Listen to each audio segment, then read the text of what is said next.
미국의 유명한 베스트셀러 소설가 중에 스티븐 킹이라는 사람이 있습니다. 이 사람은 여러분도 아시는 분들이 계시리라 생각을 하는데 이 사람은 58편의 장편 소설을 썼고 200편의 단편 소설을 썼고 또 그 중에 많은 소설이 영화로 이렇게 만들어질 정도로 미국 사람들에게는 많은 사랑을 받는 소설가입니다. 지금은 70세 정도 되신 분인데 아직까지도 아주 왕성하게 이 저술 작업을 하고 계신 분입니다. 제 영어 이름은 스티븐 킴입니다.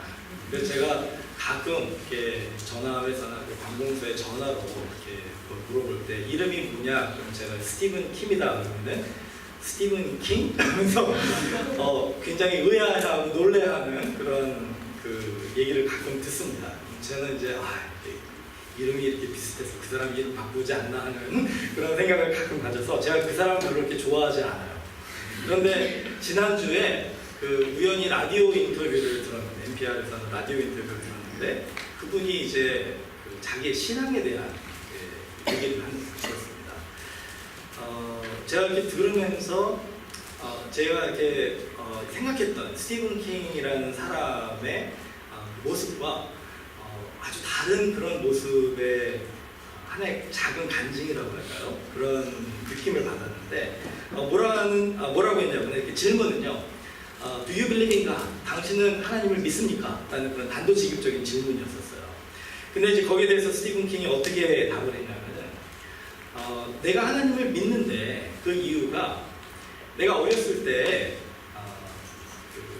관 속에 들어있는 나의 모습을 상상해봤다. 근데 그게 굉장히 심심해 보였다. 그래서 차라리 천국에 가서 재밌게 살고 싶은 마음이 들어서 그때 하나님을 믿기로 결정했다. 이렇게 얘기를 하는 거예요. 그래서 제가 그 얘기를 들으면서 우리 같으면은 관 속에 있는 우리들의 모습을 상상해 볼 때 어떤 마음이 드십니까? 굉장히 어둡고 슬프고 또 죽음에 대한 두려움 이런 마음들이 우리 안에 들 텐데 스티븐 킹은 심심하다라는 그런 감정을 이제 그때 생각을 했다라는 걸 생각해 보면서 역시 소설가답다라는 생각을 했습니다. 그 얘기는 뭐냐면 이제 거기에서 제가 이 사람의 믿음이 있구나라는 걸 깨달았어요. 뭐냐면 바로 죽음 후의 삶을 믿지 않으면 그 죽음 후에 우리가 그냥 죽음으로 끝나는 것이 아니라 죽음 후에 생명이 계속 새로운 생명이 계속 연이어져 간다라는 것을 믿기 때문에 그 관 속에서 심심해하는 자기의 모습을 상상할 수 있는 게 아니겠습니까? 자, 오늘 제가 이 세례의 의미에 대해서 좀 같이 얘기를 하면서 왜 죽음의 이야기를 하냐면 세례와 죽음은 뗄래야 뗄 수 없는 아주 긴밀한 관계를 가지고 있습니다. 그러니까 우리가 죽음의 끝이 죽음이 우리의 인생의 끝이다라고 생각한다면 세례가 그렇게 큰 의미가 없습니다. 그런데 죽음이 우리 인생의 끝이 아니라 죽음 후에 새로운 삶이 시작이 된다. Life after death. 그것을 우리가 만약에 믿는다라고 한다면은 그 죽음 후의 삶이 우리들에게 어떻게 펼쳐질지를 이제 세례가 우리에게 가르쳐줍니다. 이 베프티즘이 의미하는 것은 죽음 후에 우리의 삶은 어떤 삶일 것인가를 우리에게 가르쳐주는 것이다 할 수가 있습니다. 자, 그렇기 때문에 우리가 이 세례에 대해서 좀 같이 오늘 배워보고 또 은혜를 받기를 바랍니다. 자, 먼저 이 생각을 좀 해봤으면 좋겠어요. 여기 계신 분들은 아마 믿음을 가지신 분들이니까 그 죽음 후에 우리는 영원한 생명을 살 수 있다라고 믿으실 거예요. 몇몇 분은 아멘으로 대답하셨습니다. 저랑 눈이 맞으신 분들은. 그런데 여러분 정말 믿으십니까? 죽음 후에 우리가 그냥 흙으로 돌아가는 것이 아니라 우리의 영혼이 정말 하나님과 함께 영생한다는 것을 믿으십니까? 무슨 근거로 그걸 믿으십니까? 한번 생각해 보세요. 그거를 어떻게 우리가 믿을 수 있는가? 이걸 생각해 보면 그것을 믿는다라고 고백하는 나의 믿음 자체가 기적이라고 하는 거죠. 왜냐하면 우리 중에 어느 누구도 이 죽음 후에 우리의 삶에 대해서 확신을 가지고 얘기해 줄 수 있는 사람이 없다는 겁니다. 저도 얘기할 수 없어요. 죽어보지 않았습니다. 아마 여기 계신 어떤 분도 죽어보지 않으셨기 때문에 나는 확신한다라고 얘기를 하시는 그 확신은 조금 신빙성이 없는 확신이라고 할 수도 있습니다. 그럼 우리는 도대체 무슨 근거로 죽음 후에 우리의 영원한 생명이 있다라고 이렇게 확신을 가지고 얘기를 하는가? 만약에요, 어떤 사람이 나는 죽음을 경험했습니다 라고 얘기를 하면서 여기서 이제 막 자기의 죽음의 경험을 얘기를 한다고 생각해 보세요. 여러분, 그것을 아마 반 정도는 믿으실 거고 반은 안 믿으실 거예요. 근데 그거를 우리가 믿어도 되고 안 믿어도 됩니다. 안 믿는 게 더 지혜로운 방법일 수 있어요. 왜냐면 거의 대부분은 그냥 진짜 죽었다가 살아난 게 아니라 그냥 그 꿈을 꾸거나 환상을 받거나 그 정도이기 때문에 그것을 우리가 성경적인 계시로 받아들이면 안 된다는 거죠.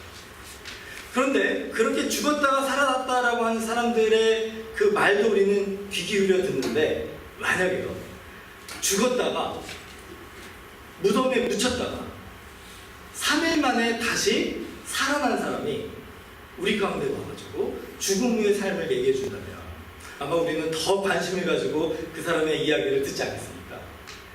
그 사람이 누굽니까? 예수 그리스도라는 거예요. 그렇기 때문에 성경에서는 이 죽음 후의 영원한 삶에 대해서 확신을 가지고 우리에게 선포하는 것입니다. 왜냐하면 예수님이 죽으신 후에 3일 만에 다시 살아나셔서 제자들에게 나타나시고, 그 12제자에게 먼저 나타나시고 그 후에 500여 제자들에게 나타나셔서 40일 동안에 그 제자들에게 죽음 후의 영생이란 무엇인가에 대해서 가르쳐 주셨다는 것이죠.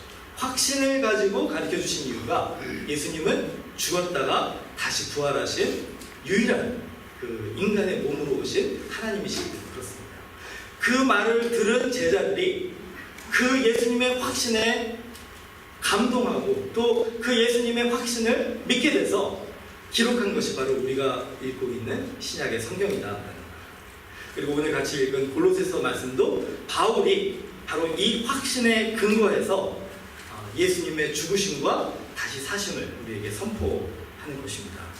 자, 그렇기 때문에 그 예수님의 말씀을 가지고 있는 우리들은 그 예수님의 죽으심과 부활하심의 그 고백과 선포에 의지해서 우리도 죽음 후에 영원한 생명이 있습니다라고 확신을 가지고 아멘으로 화답하는 것이다라고 할 수 있습니다. 물론 논리적으로 설명해 보십시오 하면은 여기 계신 분들 중에 아무도 저를 포함해서 우리가 죽음 후의 영생을 논리적으로 설명할 수는 없습니다. 과학적으로 증명할 수는 없습니다. 하지만 바로 예수 그리스도께서 우리에게 주신 이 기적 같은 믿음이 우리로 하여금 죽음 후에 영원한 생명을 소망하게 만들어 주셨다라는 것이에요. 자, 그렇기 때문에 이 세례가 중요한 거예요. 왜냐하면 세례는 구약시대에는요, 그냥 죄를 용서하는, 그러니까 죄를 이렇게 씻는 그 정결 예식의 한 이 방법이었습니다.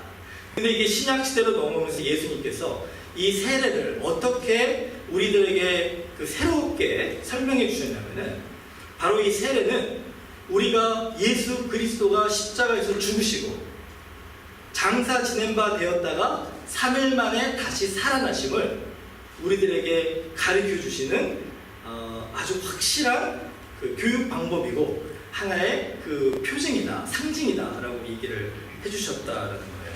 그렇기 때문에 이 골로새서 2장 12절에 너희가 세례로 그리스도와 함께 장사되고 또 죽은 자들 가운데서 그를 일으키신 하나님의 역사를 믿음으로 말미암아 그 안에서 함께 일으키심을 받았느니라.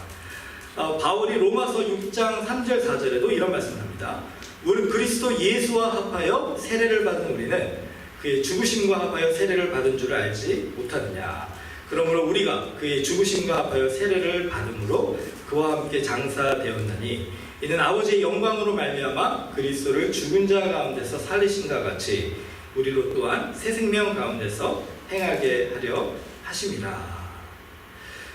자, 이 세례란 무엇이냐?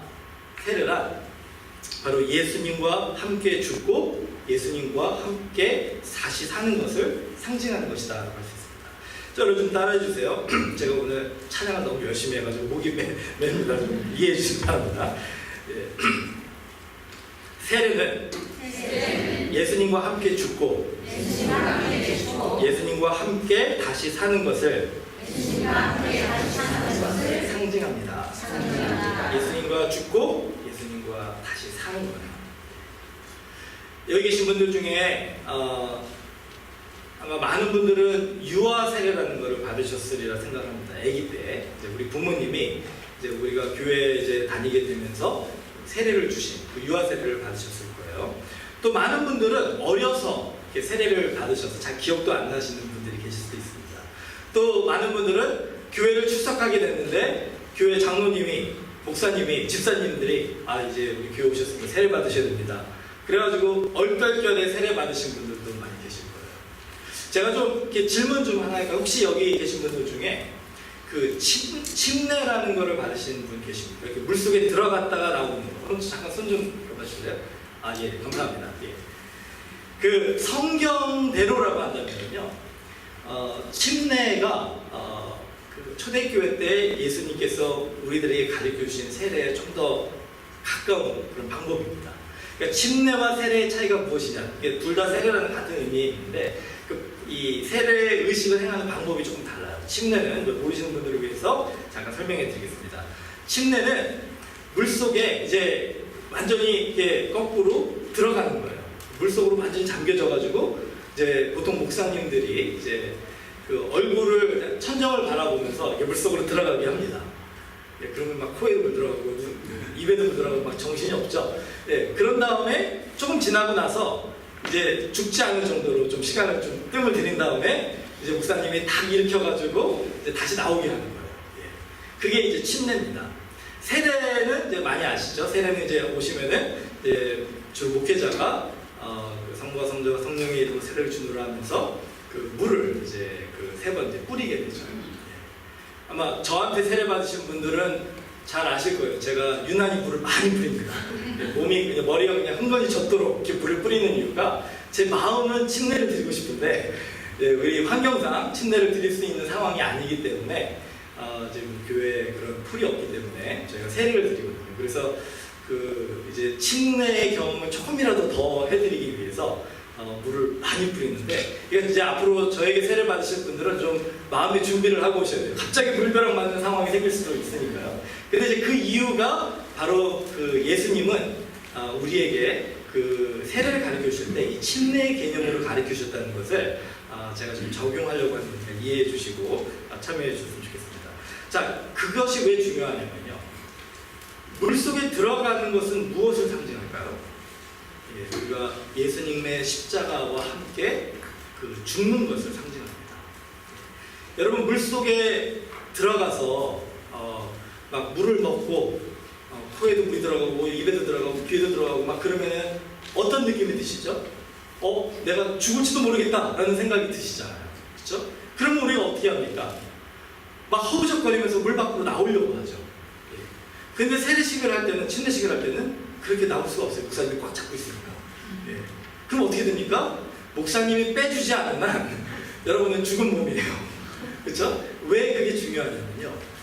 우리가 죄 가운데 정말 우리가 예수 그리스도가 아니었으면 하나님 앞에 정말 벌을 받고 우리가 이 망할 수밖에 없는 그런 죄 가운데 거한 우리들이 우리의 능력 가지고 우리의 노력 가지고는 구원을 받을 수 없다는 것을 상징하는 것이에요. 거기서 목사님은, 세례자는 바로 예수 그리스도를 상징합니다. 우리의 힘으로는 우리가 다시 물 밖으로 나올 수 있는, 다시 살 수가 없는 상황 속에서 예수님께서 우리를 위하여 이 땅에 오셔서 십자가에서 죽으시고 다시 부활하심으로 우리를 일으켜 주셔서 우리를 그 죽음에서 생명으로 구원해 주신다는 것. 이게 바로 이제 그 물에서 잠겨 있다가 다시 나오는 것의 상징이다. 자, 그 물 밖으로 나왔을 때 우리의 기분이 어떨까요? 침례 받아보신 분들 어떻습니까? 물 밖으로 나올 때 좋죠. 이제 살았다. 그렇죠? 숨을 쉴 수 있으니까 자유하시죠. 예. 여러분 정말로 예수 그리스도가 우리를 위해서 죽으시고 부활하셨음을 우리가 마음에 믿었을 때 우리의 마음속에 오는 그 하나님께서 주시는 기쁨이 바로 그런 것이라는 것이죠.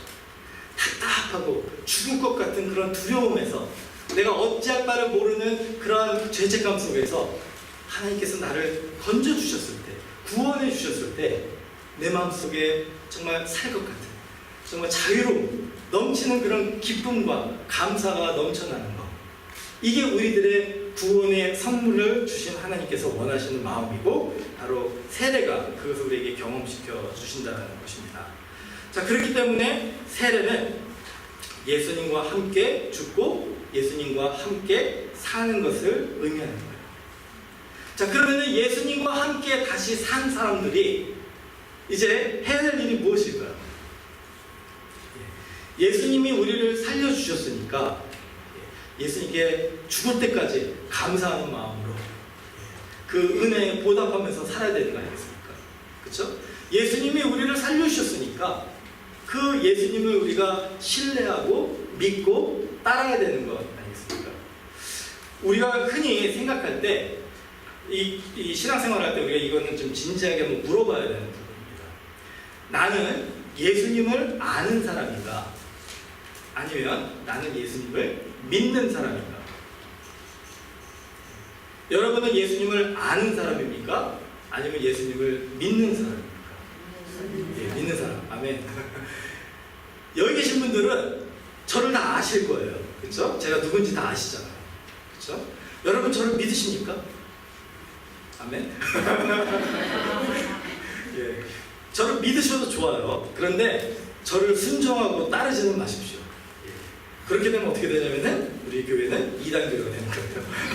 얼마 전에 제가 지난주인가요? 제가 한국 신문을 봤는데 한국에서 공항에서 어떤 목사님이 그 외국에서 들어오자마자 바로 구속이 되셨대요. 그래서 그 제목이 뭐냐면 그분이 이 뉴욕에서도 그 교회 안수로 아주 유명하신 여자 목사님이시라고 제가 들었는데 그 제목이 뭐였냐면은 그 교인들한테 이 피지라는 남태평양의 섬이 있잖아요. 예, 거기에다 농장을 만들어 놓고 여기가 바로 하나님이 우리에게 주시는 낙원입니다. 여러분 다 집 팔고 다 정리하고 가족을 떠나서 이곳으로 오셔서 여기서 농사하면서 천국을 우리가 누리면서 삽시다 이랬는데 그 말을 듣고 그 목사님의 말을 따르는 사람이 400여 명이거든요. 이게 도저히 이해가 안 되시죠? 그런데 그분들은 목사님을 알고 목사님을 믿고 목사님을 따른 거예요. 그렇기 때문에 그 교회는 진정한 교회라고 할 수가 없는 것이죠. 왜냐하면 교회는 뭡니까? 교회는 교회의 머리 대신 예수 그리스도를 믿고 따르고 순종하는 것이 교회라는 거예요. 그 자리에 목회자가 들어가고 그 자리에 교회의 어떤 리더들이 들어가고 그 자리에 다른 인간이 들어가게 되면 그것은 더 이상 교회라고 할 수가 없는 거예요.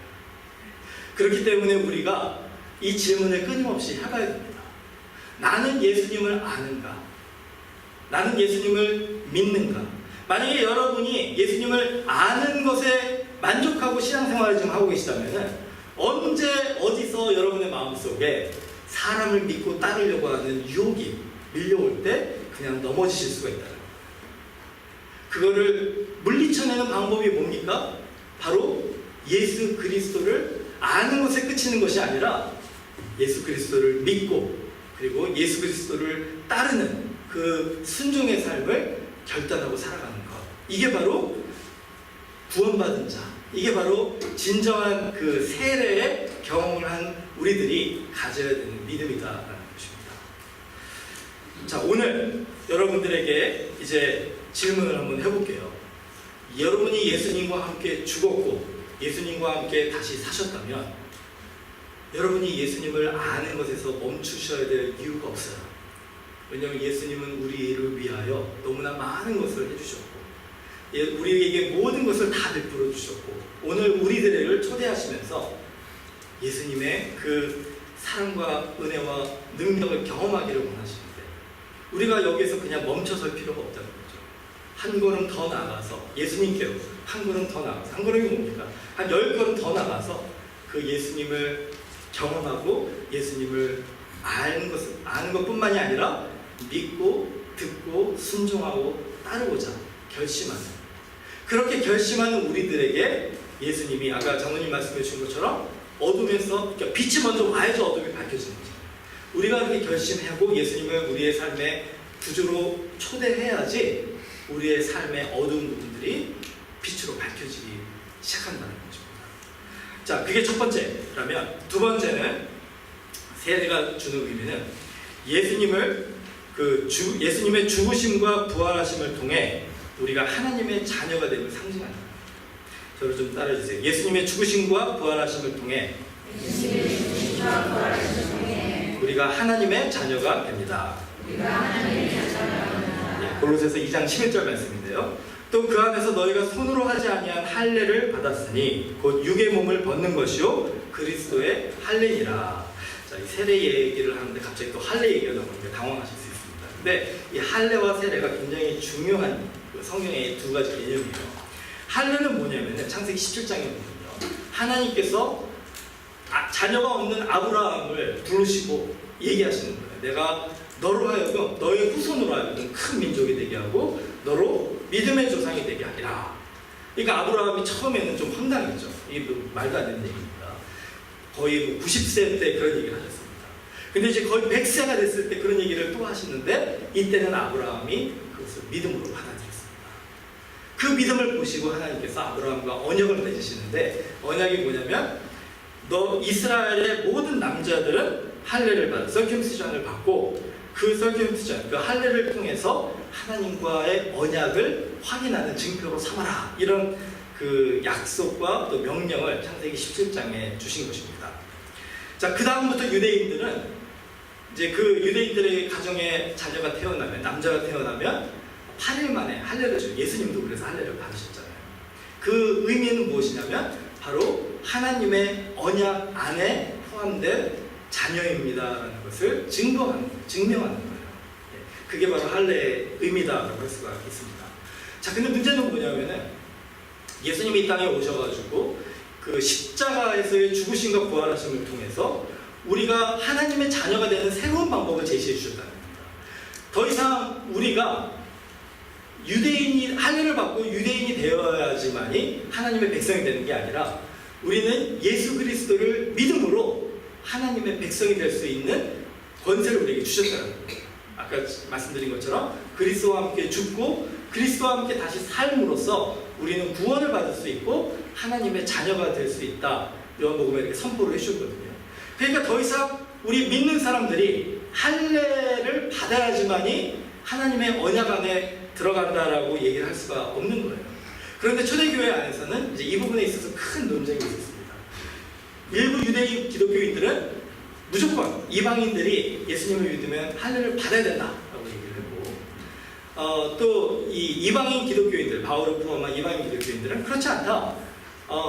예수님께서 십자가에서 죽으시고 다시 부활하시면 우리의 믿음의 근거이지 할례가 우리의 믿음의 근거가 아니다 하고 하면서 논쟁을 할 때 하나님께서 교회에 지혜를 주신 것 같아요. 그래서 이제 거기서 같이 결정한 것이 무엇이냐면, 우리가 유대인은 유대인대로, 이방인은 이방인대로 둘 다 믿음으로 구원을 하셨다라고 이제 공표를 하고, 그리고 나서 이제 나중에 바울이 그것을 설명하면서 바로 이 세례가 우리로 하여금 그 할례를 대신해서 우리 믿는 자들에게 하나님의 자녀가 되는 그런 증표의 역할을 한다라고 이렇게 얘기를 합니다. 그러면서 이제 바울이 그 고린도후서 5장 17절에 이런 얘기를 해요. 그 누구든지 그리스도 안에 있으면 새로운 피조물이라, 이전 것은 지나갔으니 보라 새 것이 되었도다. 자, 세례를 받는 것이 이 새로운 피조물 되는 것과 연관이 있죠. 우리가 죽었다가 다시 살아나면 새로운 생명이 태어나는 것이잖아요. 그러니까 이전 것은 지나갔다라고 얘기하는 것이 맞아요. 그런데 우리가 이 물속에 들어가서 우리의 옛사람을 다 죽였는데, 그러면 이제 물속에서 나올 때는 예수 그리스도에 의해서 다시 살아나는 새 사람으로 우리가 다시 이제 나와야 되는데, 그 옛사람의 그 모습을 그대로 가지고 나오면 세례가 아무 의미가 없어진다는 것이죠. 그렇기 때문에 세례를 받은 사람들이, 여기 계신 분들 중에 아마 세례를 받지 않으신 분들이 거의 안 계신 걸로 알고 있는데, 여러분이 세례를 받으셨으면 그 세례 의식이 여러분이 어떤 의미로 받으셨든지 관계없이 그것이 상징하는 것은 무엇이냐면 우리의 옛사람을 십자가에 못 박고 우리는 돌아섭니다라는 것을 상징하는 거예요. 여러분의 옛사람이 무엇입니까? 여러분의 그 과거, 바로 그 예수님 안에서 구원받기 이전에 여러분의 그 모습, 이것이 무엇입니까?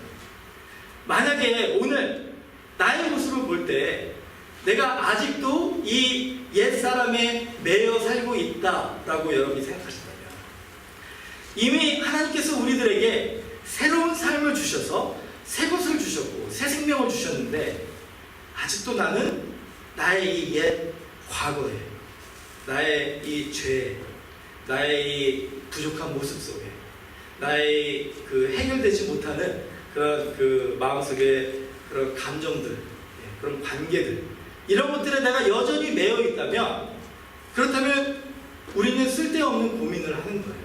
이미 우리는 예수님 안에서 새로운 삶을 받은 것 아닙니까? 여러분들 그 데이트 하실 때, 연애하실 때 요즘 사람들은 어떻게 얘기를 하냐면은, 이제 서로 우리가 남자친구 여자친구 하자 하면은 뭐라고 합니까? 오늘부터 1일. 신세대들은 다 이쪽에 앉아 계시네요. 예, 그렇잖아요. 오늘부터 1일이다. 그렇죠? 여러분, 물론 지금 시대에 안타까운 거는 세례가 이 초대교회처럼 믿는 자가 바로 세례를 받는 그런 게 아니라 교회 전통상 유아 세례라든가 아니면 이제 그 교회에 출석하면 받는 세례예요. 하지만 우리가 세례의 의미를 여러분이 그렇다고 다시 세례를 받으실 필요는 없습니다. 하지만 우리가 세례의 의미를 생각하면서 예수 그리스도가 우리를 위해 죽으시고 다시 살아나심을 우리가 마음으로 믿고 입술로 고백하고 정말 하나님 앞에 그것을 통해서 예수 그리스도를 우리가 구주로 영접했다면, 그날부터 우리는 이전 것은 지나갔으니 보라 새 것이 되었도다라고 얘기할 수 있는 일일이 됩니다. 하나님과의 관계의 일일이 시작이 되는 것입니다. 자, 그렇다면은 이걸 생각해 봐야 되겠죠. 왜 나는 이제 우리 좀 솔직해졌으면 좋겠어요. 왜 나는 이걸 알면서도 내 마음속에 여전히 내 삶의 이 무게를 떨쳐버리지 못하고, 여전히 마음속에 갈등하고 고민하고 괴로워하고 죄책감 속에 눌려 살고 나의 부족함 때문에 낙심하고 좌절하고 눈물을 흘리면서 살아갑니다. 왜 나는 물속에 나왔을 때 이제 살았다, 이제 자유한다, 이제 숨을 쉴 수 있구나 하면서 기쁨과 감사에 넘쳐났던 그 감정을 날마다 가지고 살지 못할까? 여러분, 그렇게 살아가고 계시는 분들이 분명히 있으실 거예요. 하지만 제가 볼 때는, 저도 포함해서 우리 모두가 너무나도 많은 날들이 마치 물속에 여전히 잠겨져 있는 것 같은 그런 마음으로 하루하루를 살아간다는 거예요. 자, 거기에 대해서 바울이 뭐라고 얘기하냐면, 골로새서 2장 6절에서 7절에 그러므로 너희가 그리스도 예수를 주로 받았으니 그 안에서 행하되 그 안에 뿌리를 박으며 세움을 받아 교훈을 받은 대로 믿음에 굳게 서서 감사함을 넘치게 하라. 그 안에 뿌리를 박으며 세움을 받아 교훈을 받은 대로 믿음에 굳게 서서 감사함을 넘치게 하라. 마지막 결론이 우리가 원하는 거잖아요. 우리의 하루하루의 삶이 마치 물속에서 갓 나온 그 세례받은 자의 마음처럼 감사함으로 기쁨으로 넘치게 하고 싶은데, 어떻게 하면 그게 가능하겠는가? 바울의 명령은, 바울의 제안은 우리의 신앙의 뿌리를 박으라는 거예요. 여러분의 신앙의 뿌리는 지금 어디에 박혀 있습니까? 한번 우리가 생각해 봐요. 제가 민들레를 참 좋아해요. 여러분 다 민들레 좋아하시죠? 예. 아닌가요? 예, 저기 잡초 제거하시는 분들은 민들레를 잡초로 생각하시기도 하는데, 예, 우리 민들레를 꽃으로 생각했을 때 얼마나 아름답습니까? 그런데 한번 생각해 보세요. 그 민들레가 시간이 지나고 말라가고 그러면 어떻게 됩니까? 나중에 이제 죽은 것 같은데 또 한 번 피죠. 그 민들레 홀씨라고 하나요? 예, 그게 이렇게 피잖아요. 그 다음에 바람이 불면 어떻게 됩니까? 그게 바람에 불려서 막 날아가요. 알러지 있으신 분들은 그거 아주 고민이죠. 근데 여러분 그 날아가는 모습을 한번 보신 적 있으십니까? 너무나 아름답지 않습니까? 마치 그 자연의 신비를 보는 것 같아요. 너무나 아름다워요. 근데 우리의 신앙이요, 그 바람에 아름답게 날아가는 민들레 홀씨와 같은 신앙의 모습을 가지셨다라고 한다면, 그럼 결국 아무것도 안 하게 되는 거예요. 왜냐하면 그 민들레 홀씨는 죽었다 깨어나도 다시 아름다운 민들레 꽃으로 태어날 수가 없기 때문입니다. 다시 새 생명을 얻을 수가 없어요. 다시 아름다운 그 줄기가 자라나고 잎이 자라나고 생명력을 가지고 사람들에게 기쁨과 그 이 자연의 신비를 깨닫게 해줄 수가 없습니다. 그렇게 날아다니다가 어떻게 됩니까? 그냥 없어져 버리는 거예요. 근데 그 민들레 홀씨가 어떻게 됩니까? 땅에 떨어져요. 그리고 거기에 뿌리를 내리게 되면 놀라운 일이 일어나지 않습니까? 죽은 것 같았는데 어느 날 보니까 새싹이 나고, 어느 날 보니까 줄기가 자라고, 어느 날 보니까 노란색의 아름다운 꽃이 피어난다. 바울이 여기서 그 안에 뿌리를 박으라, 너의 신앙의 뿌리를 박으라 했을 때 어디에다가 뿌리를 박아야 됩니까? 바로 예수 그리스도 안에, 예수님이 머리 대신 이 교회 공동체 안에 우리가 신앙의 뿌리를 박아야 된다. 더 이상 민들레처럼 아름다워 보일 수는 있지만 뿌리가 없는 민들레 홀씨 같은 것이 아니라 우리가 땅에 내려져서 이게 뿌리를 박는다는 거는요, 이게 참 고민되는 거예요. 왜냐하면은 한번 뿌리를 박으면요, 그렇죠? 그게 끝이에요. 이제 더 이상 이렇게 떠돌아 다닐 수가 없어요. 내가 원하는 대로 이렇게 막 자유롭게 다닐 수 없어요. 그러니까 뿌리를 박는 것은 결단을 필요로 하는 것입니다. 우리가 예수 그리스도 안에 우리의 신앙의 뿌리를 박고, 우리가 교회 공동체 안에 신앙의 뿌리를 박는다는 것은 무엇이냐면은 바로 주님 안에 우리의 삶을 헌신한다는 거예요. 결단한다는 거예요. 나는 이제 주님의 것이니까 주님 마음대로 하십시오. 주님 마음대로 쓰시고, 주님 마음대로 물 주시고 자라게 하시고 꽃이 피게 하셔서 열매 맺게 하셔서 주님 원하시는 마음대로 써 주시옵소서. 정말로 주님 안에서 우리가 세례를 받아서 하나님의 자녀가 된 사람들은 이런 고백을 할 수 있어야 됩니다. 여러분 아직까지도 이런 고백이 주저가 되신다면 오늘 그 고백을 하세요. 왜 오늘을 넘겨요? 오늘부터 일을 하십시오. 하나님과의 일을 하십시오. 그럼 예수 그리스도가 우리를 붙잡아가지고 땅에 심으셔서 더 이상 홀씨처럼 막 그렇게 방랑자처럼 떠돌아다니는 게 아니라 우리의 영혼이, 우리의 마음이 막 분주하게 그렇게 떠돌아다니는 게 아니라 중심을 잡고 예수 그리스도 안에서 차근차근 아름답게 우리가 믿음의 성장을 할 수 있게 도와주십시오.